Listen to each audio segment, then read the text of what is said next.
How to reduce padding or margin in Squarespace. Hello guys and welcome to this new tutorial.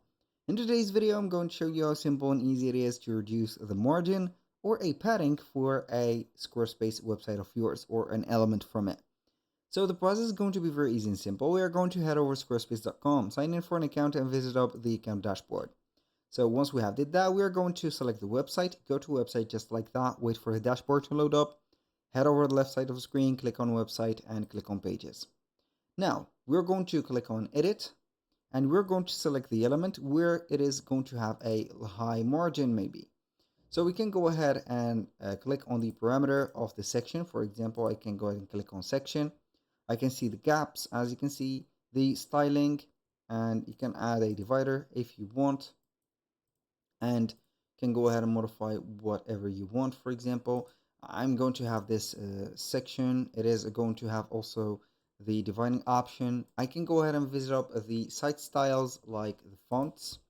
I can visit the fonts and also I can see the heading, the paragraph, the sign styles and everything. So I can go ahead and head over the texts and we can go ahead and modify the padding of the text. Also, we can go ahead and head over here the let's say the themes or modify from the fonts.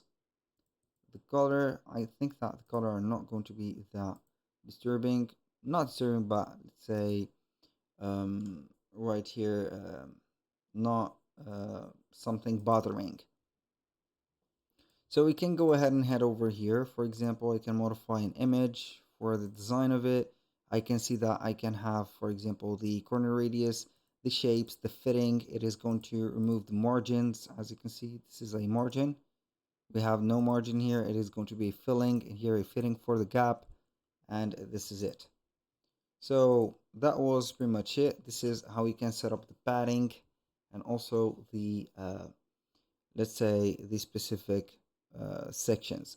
So aside from that, you can go ahead and implement some CSS codes, but I do not think that it is going to be ideal, but maybe you are going only to have the text that you have added or implemented into your website. So as you can see here, we can go ahead and have the styling of this, for example, text, moving text.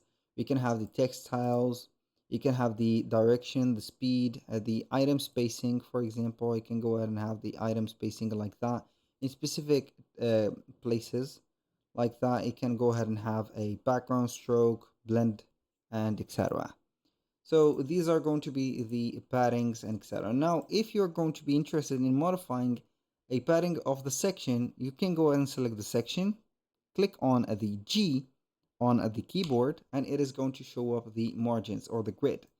So you can go ahead and reduce the padding or the margins of each one of the sections. Like this, I can go ahead and increase or decrease this. And we can go ahead and have it like that, reduced.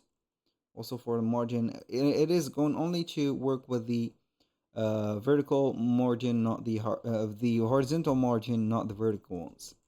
So that was all for today's video. Thank you guys for watching. I hope that you have enjoyed the content and I hope to see you in the next one.